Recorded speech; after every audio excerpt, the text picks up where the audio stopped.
But Savitri के दिन ब्रह्मा जी के मुख से प्रकट हुआ है।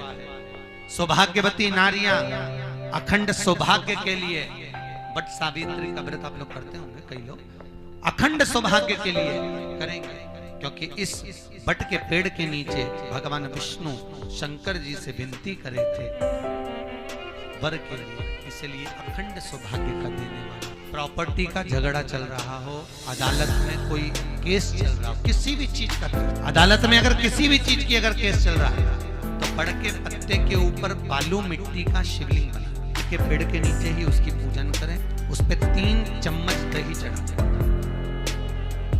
अपनी मनोकामना कर कर दही चढ़ाकर उस दही को चम्मच में वापस ले जाए, शंकर जी की पूजन कर कर उसको विसर्जन करें। वो दही जो लेकर आए, जब अदालत कार्रवाई हो और आप केस के लिए अदालत में जाएं, उसको चंदन में मिलाकर तिलक कर कर जाइए, आपका काम विजय प्राप्त होगी, काम फतेह होगा।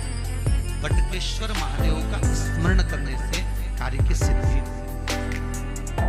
जिस बच्चे का एग्जाम में पास नहीं हो रहा हो, अच्छे नंबर नहीं आ रहे हो, वो भी इस दही का तिलक लगाकर, ऐसे भगवान शिव विराजमान हैं।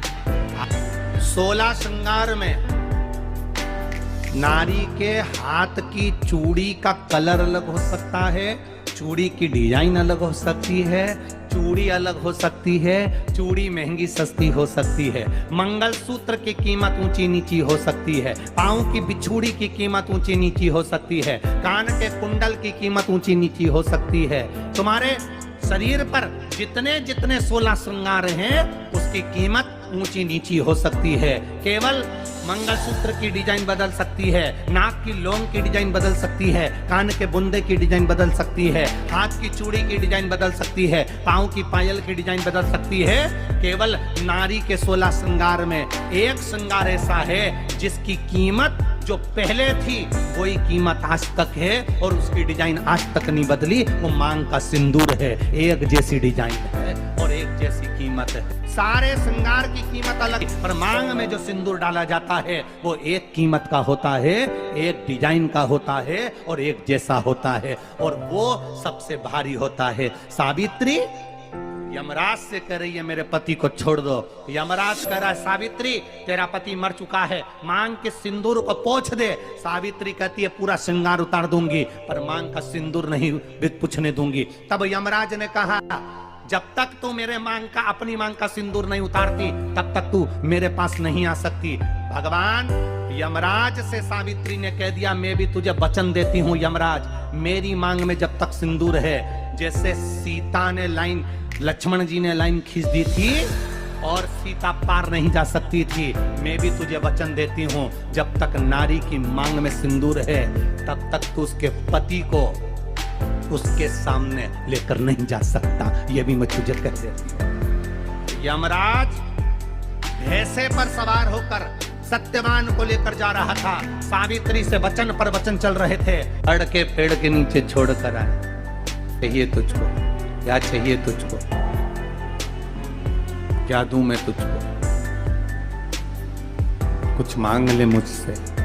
सावित्री कहती है क्या दोगे आप, मेरे पति के प्राण दे दो बस वापिस, और कुछ नहीं चाहिए। यमराज यमलोक में प्रवेश करने लगा, मांग के सिंदूर में से थोड़ा सा सिंदूर सावित्री ने केवल हाथ में लेकर अपनी बिंदी पर जो लगाया, सत्यवान को लेकर यमराज अंदर नहीं जा पाया।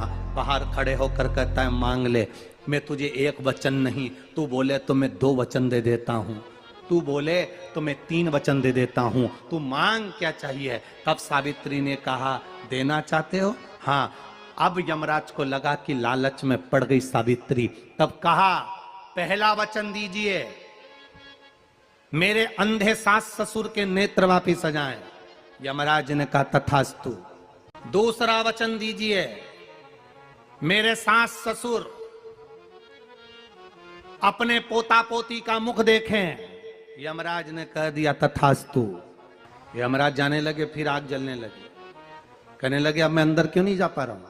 सावित्री कहती है तुमने वर दिया है मेरे सास ससुर पोता पोती का मुख देखें, उनके बेटे को तुम ले जाओगे तो पोता पोती कहां से होगा, छोड़ कर जाओ। सावित्री है पति को वापिस लेकर। कर्जा मुक्ति के लिए सारे वृक्षों में अगर कोई श्रेष्ठ वृक्ष माना गया है तो वो बट का वृक्ष माना है। इसलिए प्रशासनिक कार्य के लिए, मानसिक टेंशन में, परेशानियों में बटकेश्वर महादेव का स्मरण किया जाता है।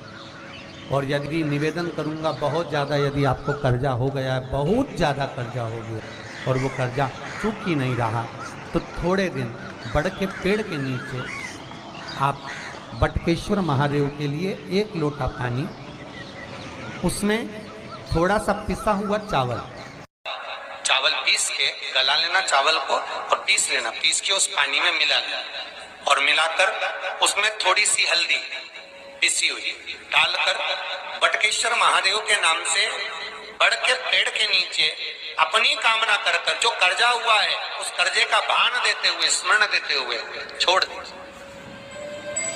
महाराज 2 या 3 सोमवार एक ही जगह पर करना, 3 सोमवार बाद वहीं से बड़ के पेड़ की थोड़ी सी जड़ उठा लाना और उस जड़ को एक कोई धागे में बांधकर या तो अपनी गले में डाल लो या अपनी जेब में पटक लो, उसको थोड़े दिन पटक कर रखना, लगभग 2 से 3 महीना पटक कर रखो। वो जड़ जैसे बड़ का पेड़ विस्तार होता है, पानी गिरे ना गिरे, जल वृष्टि हो ना हो, गर्मी पड़े ना पड़े, उसको कोई फर्क नहीं पड़ता। बड़ का वृक्ष आप रूप फैलता जाता, उसकी जड़ें अपने आप प्रबल होती है। उसी तरह ये बटकेश्वर महादेव कहीं से भी अगर जड़ आपके पास में रखी है 1 महीना, 2 महीना, 3 महीना तक, तो ये जड़ अपने आप लक्ष्मी को पकड़कर खींच कर लाती है और कर्जे से मुक्त कर दे। तुम अपनी पत्नी को कभी हल्के में मत ले। तुमसे ज्यादा बल व्रत का, उपास का, भजन का ज्यादा बल, तुमसे ज्यादा बल इनके पास रहता है। तुम सोचो कि बोल रहे हो कि मैं मंदिर में हूं, उसको बिना घंटी के घंटी बजती है दिमाग, वो तुरंत पहचान जाता, तुरंत। अपने पति को धर्म पत्नी अच्छे से जानती है कि ये झूठ बोल रहा है, ये गलत बोल रहा है, तो भी वो उसको स्वीकार करती है। उसी तरह परमात्मा को मालूम है कि ये झूठ बोल रहा है, उसके बाद भी वो स्वीकार कर कर यहाँ तक बुला रहा है, ये उसको मालूम है।